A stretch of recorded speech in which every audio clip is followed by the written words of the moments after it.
ఇంతమంది దర్శకులతో పనిచేశారు కదా సార్, మన తెలుగు కానీ హిందీ కానీ. అంటే ఇది నేను అకాడమిక్గా అందరికీ తెలియటం కోసం అడుగుతున్నాను. దర్శకుడి కథలో కెమెరామెన్ పాత్ర ఎంత? ఇప్పుడు దాని మీద చాలా కన్ఫ్యూజన్ ఉంది. కెమెరామెన్ ఎంతవరకు ఇన్వాల్వ్ అవుతారు, కెమెరామెన్ ఎంతవరకు భారాన్ని మోస్తాడు అనేది మీ మాటల్లో మీ నిర్వచనం ఏంటి? అంటే దర్శకుడికి కెమెరామెన్కి ఉన్న అనుబంధాన్ని మీరు ఏం చెప్తారు? హీస్ ఇప్పుడు డైరెక్టరు ఒక ఆర్కిటెక్ట్ లాంటాడు. ఒక ఇంటిని టోటల్గా ఆయనే డిజైన్ చేస్తాడు. దానికి మెయిన్గా ఒక 4 పిల్లర్స్ కావాలి కదా. ఆ మెయిన్ 4 పిల్లర్స్లో ఒక పిల్లర్ కూడా సినిమాటోగ్రాఫర్ అని నా ఫీలింగ్. ఒక పిల్లర్, వెరీ గుడ్. అంతే తప్పితే the whole thing is director's vision మొత్తం. He's the main architect. అది బిలీవ్ చేస్తాను నేను. ఒక రైటరు, ఒక మ్యూజిక్ డైరెక్టరు, ఒక సినిమాటోగ్రాఫరు, మేబీ ఒక డైలాగ్ రైటర్ కానీ, అట్లా ద 4 పిల్లర్స్. 81లో మీరు స్టార్ట్ చేసిన తర్వాత 82, 84, 85 వరకు ఒకలాంటి సినిమాలు వచ్చాయి. 87లో వచ్చిన శివ ఒక్కసారి ఇండస్ట్రీని తిప్పేసింది, పల్టీ కొట్టించింది. అప్పటి వరకు ఉన్న పారామీటర్స్ మారిపోయాయి, అప్పటి వరకు ఉన్న ఇది మారిపోయాయి. అందులో మీ చాలా పాత్ర ఉంది. అప్పటికి వర్మ గారు చాలా కొత్త డైరెక్టర్ కదా, ఆయన అప్పటికి పెద్ద అనుభవం ఉన్న కాదు అసలు. మీరంతా ఒక టీమ్గా ఏర్పడి అప్పటికి మీరే సీనియర్ ఒక రకంగా కదా. ఆ అనుభవం ఏంటి సార్? అది ఇండస్ట్రీని అలా అంత సంచలనం అవుతుందని ఎక్స్పెక్ట్ చేశారా? దాని వెనక ప్రయత్నం ఏంటి, మీ పాత్ర? అది ఏంటంటే, ఈ రామ్ గోపాల్ వర్మ ఎవరి దగ్గర డైరెక్టోరియల్ డిపార్ట్మెంట్లో కానీ ఈ ప్రాక్టికల్ అనుభవం లేదండి తనకి. ఓకే. తనకి ఫిలిం మేకింగ్ అనేది ట్రెమెండస్ ప్యాషన్. తను రోజు ఒక 4 సినిమాలు చూసాడు. Because he owns the video library. ఆ లైబ్రరీకి వెళ్ళి నేను కూడా క్యాసెట్లు తీసుకుంటా ఉండగా పరిచయం అయ్యాడు. అక్కడి నుంచి అప్పుడప్పుడు నా రూమ్కి వస్తూ ఉండేవాడు, వచ్చి డిస్కస్ చేస్తూ ఉండేవాడు. ఈ సినిమా బాగుందండి, మీరు ఖాళీగా ఉంటే ఆ సినిమాకి ఒకసారి వెళ్ళొద్దామండి, మీరు చూడాలి తప్పకుండా. ఎట్లాగా ఓసారి నైట్ అయితే వచ్చి నా రూమ్లోనే పడుకొని వెళ్ళేవాడు. అలాగ కొన్నాళ్ళ తర్వాత నేను విజయ్ షూటింగ్కి నాగార్జునతో మన ఉడిపి షూటింగ్కి నేను కూడా వస్తానంటే నాతో పాటు తీసుకెళ్ళాను. అక్కడ నాగార్జునకి ఒక సబ్జెక్ట్ ఏదో చెప్పాడు, నాకు ఇలాగ డైరెక్షన్ చేయాలని ఉంది అని. నాగార్జునకి కూడా ఎలా పరిచయం అంటే, వాళ్ళ ఫాదర్ కృష్ణరాజు గారు సౌండ్ ఇంజనీరు, నాగేశ్వరరావు గారు వాళ్ళు బాగా క్లోజ్, అన్నపూర్ణ స్టూడియోస్లోనే. సో నాగార్జున కథ విని ఇట్లాంటివి కాదు, అదే తను ఏంటంటే అప్పుడు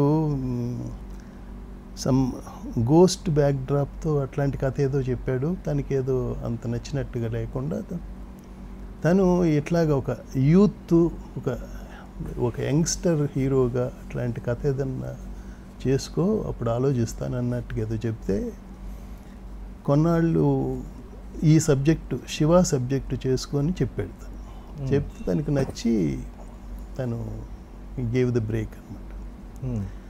అయిన తర్వాత అప్పుడు వెంకట్ గారు ప్రొడ్యూసరు, వెంకట్ గారు తర్వాత సురేందర్ గారు కూడా పార్ట్నర్ అనుకుంటే వాళ్ళ బ్రదర్ ఇన్ లా. వాళ్ళు ఫస్ట్ టైం నువ్వు డైరెక్ట్ చేస్తున్నావు కాబట్టి యూ డబ్బు ఎక్కువైనా కానీ take the best of the cinematographer, best of the music డైరెక్టర్లను పెట్టుకోమని వాళ్ళు ఒక పెద్ద కెమెరామెన్ 2-3 పేర్లు సజెస్ట్ చేశారు. అందులో నా పేరు లేదు. బట్ ఇతను నాకు మీరు ఎవరన్నా చెప్పండి, నాకు కెమెరామెన్ మాత్రం గోపాల్ రెడ్డి గారినే ఇవ్వండి, ఆయన చిన్న కెమెరామెన్ అయినా ఐఎమ్ కంఫర్టబుల్ విత్ హిమ్ అన్నట్టుగా నన్ను అడిగాడు అనమాట. సో దానికి పని చేస్తూ ఉండగా ఇలా డిస్కస్ చేసుకుంటా, సో అతని ఎక్స్ప్రెషన్ అర్థం చేసుకొని అట్లా చేశాను అనమాట ఆ సినిమా చేశాక నాగేశ్వరరావు గారు ఆ సినిమా చూసి చప్పరించేశారు, ఇది పెద్దగా ఆడదని అని అన్నారు. అయినా కానీ అది తెలియదు, కానీ నాకు వెంకట్ నేను ఇద్దరం కలిసి డబుల్ పాజిటివ్ చూసాం. ప్రసాద్ ల్యాబ్లోనే మేమిద్దరమే చూసాం. ఫైనల్ కట్ అయిపోయిన తర్వాత రికార్డింగ్ అవలా చూసిన తర్వాత ఎలాగుంది గోపాల్ నీకు అన్నాను. డెఫినెట్గా ఓకే సినిమా, డెఫినెట్గా మనం సేఫ్ అన్నట్టుగా చెప్పాను. అంతేగాని నేను పెద్ద ఎక్సైట్ అవ్వలేదు. ఓకే. అది ఫైనల్ ప్రింట్ వచ్చింది, ఫస్ట్ కాపీ. రికార్డింగ్ అయిపోయి సౌండ్ ఎఫెక్ట్స్ అంతా అయిపోయిన తర్వాత ఫస్ట్ టైం మళ్ళీ నేను చూశాను. చూసిన తర్వాత ఈ సినిమా నేనే పని చేశానా అని అంత నేనే షాక్ అయ్యా. సో రికార్డింగ్తోనూ ఆ సౌండ్ ఎఫెక్ట్స్తోనూ సినిమాకి ఎంత ఇంపాక్ట్ ఉంటుందా అన్నది అప్పుడు నేను కూడా ఫస్ట్ టైం తెలుసుకున్నాను అనమాట. So the entire merit, the whole merit goes to the director. అతను మనం మేకింగ్ అప్పుడు కూడా టెక్నీషియన్ని ఇన్స్పైర్ చేస్తాడు. That makes lot of difference. మనం లైటింగ్ చేసేటప్పుడు అది ఏదో కొన్ని వీటి గురించి మనకి చెప్తూ ఉంటాడు అనమాట. దాంతో ఇన్స్పైర్ అయ్యి